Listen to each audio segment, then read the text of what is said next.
I am an author and recent new filmmaker. I wrote my book, Diving in Stilettos First, Memoirs of Dating Mr. Right Now, back in 2017, where I talk about my dating life after a divorce or annulment in New York City. So it's about me diving back into this dating pool. Some of the pools had a little pee in it, but we'll discuss that later. And it was really about a journey of like just self love, right? Because I was meeting the same guy in different forms, right? Yeah. So he was a doctor, he was a lawyer, he was a nutritionist or whatever. And it was the same type of guy. So I had to self reflect and figure out what it is I was giving out and really had to get my stuff together. Like that self-reflection is no joke. But it was all worth it in the end. And here I am giving dating advice every Tuesday on Instagram and speaking engagements and talking to the college kids, about human behavior and dating. And it's been a wonderful journey. I kind of feel like a lot of people are in that journey of meeting the same person in a different form.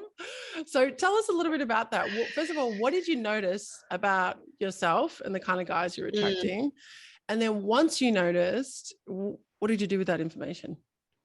Oh my goodness. So I was meeting guys who were omitting information, right? So it was kind of like, if you don't ask, I'm not going to tell, right? And I noticed that because I didn't have a lot of time, I was working like two jobs and I wasn't asking the right questions, right? So it was kind of like, oh, I'm having a good time. I'm just going to live in this bliss of ignorance and just whatever unfolds. And that's not the way to date people.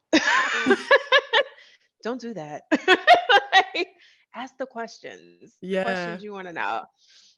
So yeah, the guys started like revealing themselves, after like three months, 4 months. Some are earlier than others. I could spot it, but ones that I was really into after like that 3 month mark, it was like the mask came off and they were like a totally different person. And I'm like, that is not what I signed up for, sir. Right, right. I want the other guy back. What questions did you learn to ask? I learned to ask, do you have children? Not, do you want them? They Right? didn't mention the kid thing on their own. No, no, Oh, no. interesting. That seems to be on a need to know basis, right? After, like, how long did they wait generally to tell you that Oh my information? goodness. That particular situation, I think we had gone on maybe like 4 or 5 dates at that point. Wow. So it's hard to pinpoint a, time frame, but it was a good 4th to 5th date, which that could be the first date, right? That could be before the date, Yeah. knowing that information. Yeah, I think that's Oh, pretty upfront. How do you, yeah. I'm yeah, a yeah, package deal. Yeah. exactly. Which Yeah. is fine, but like, don't spring it on me later. And I'm like, wait a Mm. minute, how many do you have? How old are they? Like, Yeah. Yeah. that's a lot for someone to handle. It is a lot. And I think it's interesting as well, because I'm not opposed to dating someone with kids.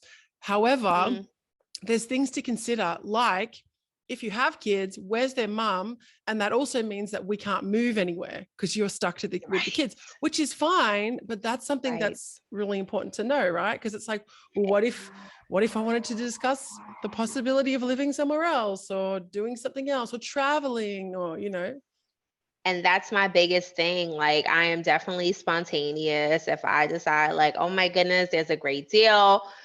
Do you have time? You could take off from work. Let's just go. right. And you can't. I don't Yeah. know, Yeah. and that whole moving thing, I'm such a like a free spirit. Like I came to Miami on a whim, like, you know what? I want to be a little closer to my family. I'm just gonna go. Like you never know where life is gonna take you. And a lot of times guys who have kids, especially small children, they want to be there. And I commend a good father. Like, Me I too, want yeah. you to be a good dad. I just, don't know if I could date someone who has constant dad guilt. So what other questions did you learn to ask from your personal experiences? One of my favorite questions to ask is like, what's your biggest achievement?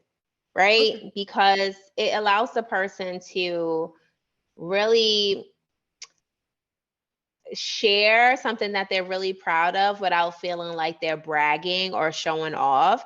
And it also lets me know, like, okay, this person's goal oriented. Maybe they are consistent. Maybe they are disciplined. These are all skills that I have, or, maybe there's things I want to work on, procrastination, things like that. So it kind of just shows me how we would be able to move as like a couple, as a unit going forward.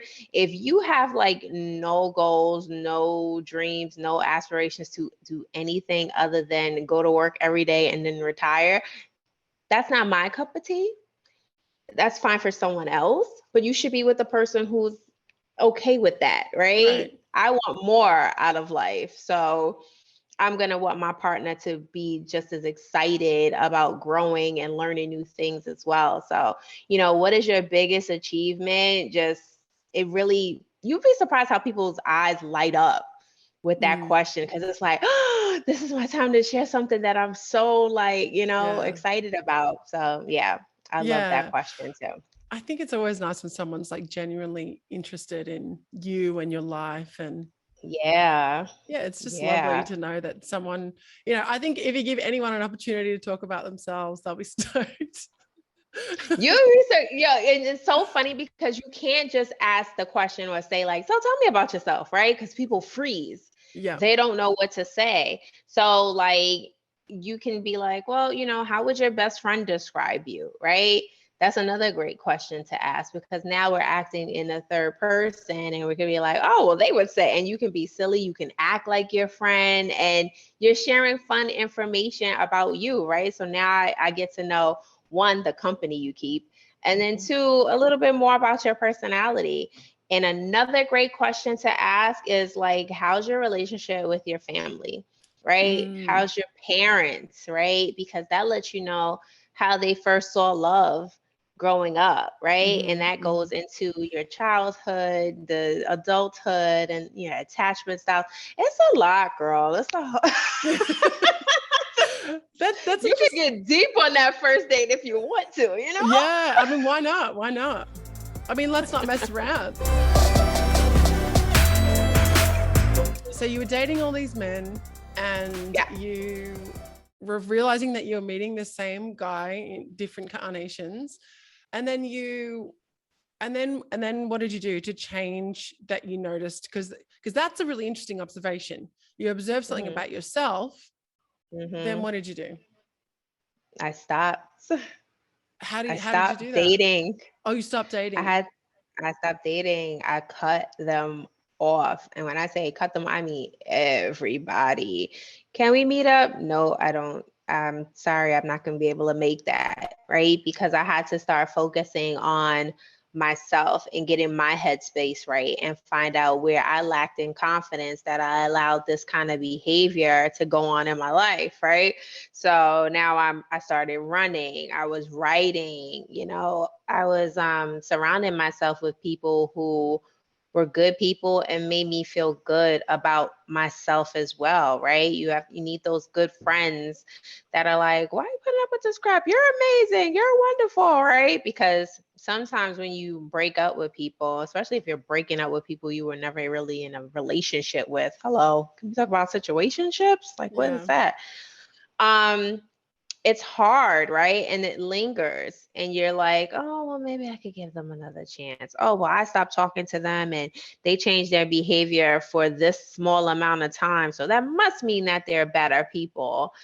And they haven't really changed at all. They were just doing what they needed to do to get your attention again. Right. So I had to like wean myself off of, especially like there were like three that I was like really, really attached to. And I was like, you're not good for me. I felt like I was blocking my blessings by continuing to be with people who were ultimately wasting my time.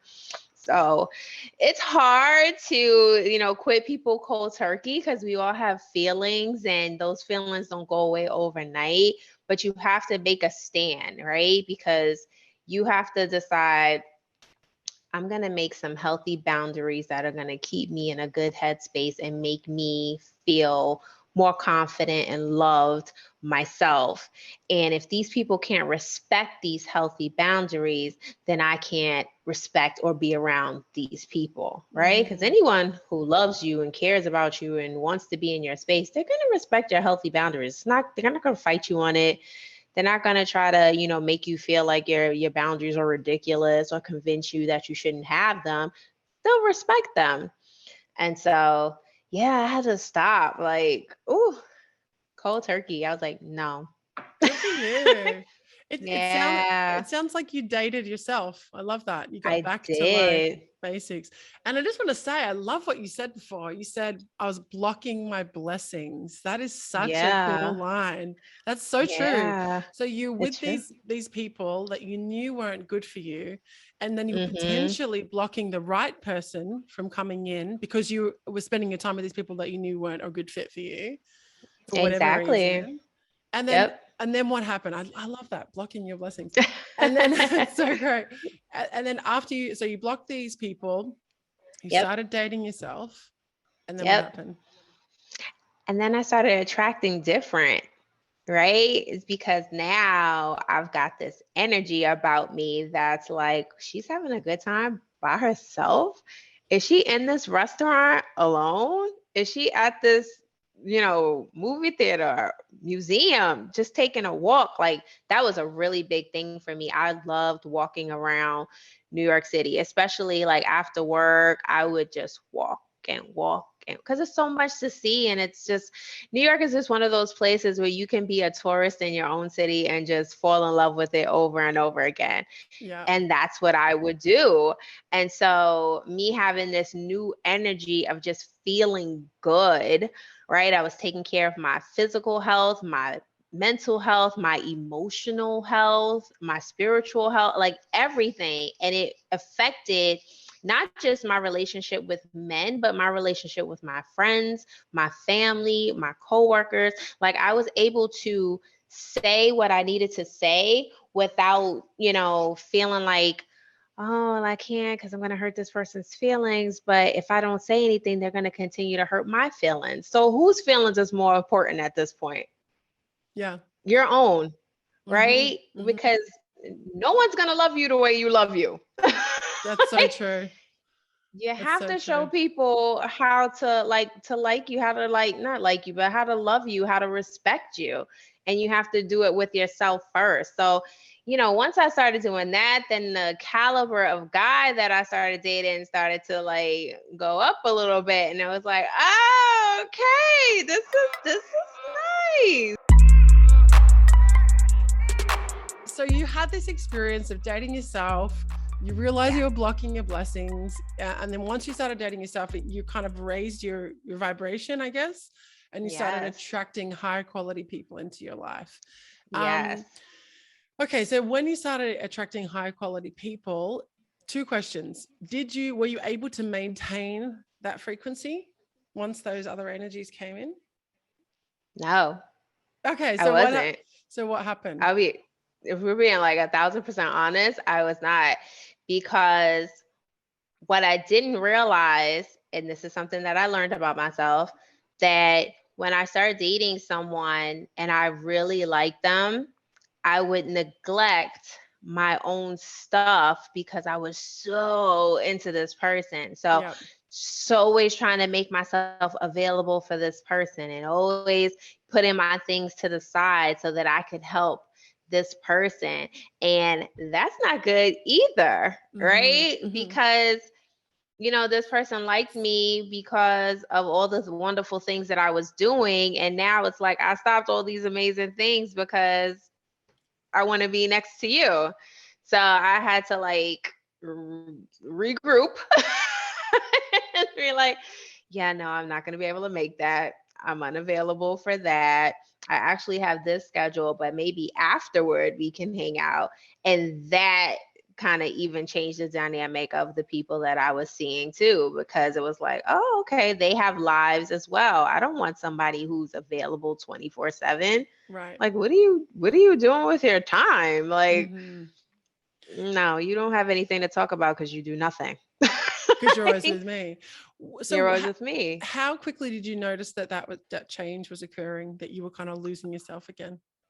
Oh gosh, I think I started dating someone and we were together for like a year and a half, and I had to like probably at that half snapped out of it, and I was like, what are you doing? Because now this person wasn't as interesting to me anymore, and I was honestly getting bored because I wasn't intellectually stimulated. Right. And so then I started looking to find that intimacy elsewhere, right? So I would spend more time with my friends, or, spend more time with like coworkers, or volunteer my time, and just something to like stimulate my brain and make me think outside the box. And, as a creative, you understand, like, you're always trying to think of something, what's next? How can I post? What am I doing with social media? How am I, sharing my brand? And, being with someone who wants to monopolize all your time but doesn't want to help with anything and doesn't encourage you to get back to those things, not healthy. Not So healthy at all. so do you think that this person became kind of like you were the main focus, but for what you could give them rather than like encouraging you to be you and separate people? Yeah, it was more so, this person, their self-esteem was getting lifted, right? They loved the way I made them feel, right? So in turn, they thought by just doing the bare minimum, or just being themselves, that that's all they had to do, and they didn't have to like grow as a person at all. They could just stay who they were, and I was going to keep, trying to inspire them and encourage them to want more and do more. And they were just going to let me, Right. and never once say like, hey, well, what about this project? What are you going to do with your book next? What are you going to, didn't ask anything like that. And Mm. when people start asking you questions about yourself and they only want to talk about them, that's like a red flag right there. Like, Mm. this is like a whole narcissist. So they weren't really interested in like you, or like didn't ask questions about you. I think they were interested in the idea of me, right? Like, she's great, she's pretty, she's smart, she's funny, she looks good on my arm. She can hold conversation. People like her, like, and she makes me feel great. So she's a good person. We're a perfect match. Not really thinking about what they provided and what they did, right? So people could ask them like, how did you get her? She's amazing. And they would be like, I don't know. Like, well, hell, if you don't know, I don't know. Now we Did you? both don't know. Why are we here? Yeah.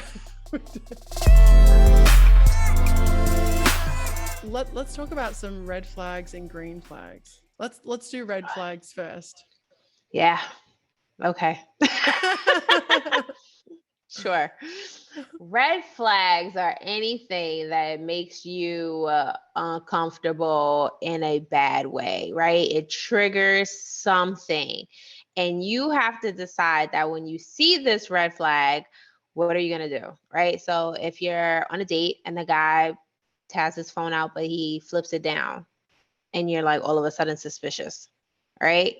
Is it that person thinking, maybe that person thinks that's being respectful, flipping it down? Maybe they have something going on at home, but they don't want to constantly look at their phone. Maybe they have kids or something like that, but they want the phone close to them. They think they're being respectful.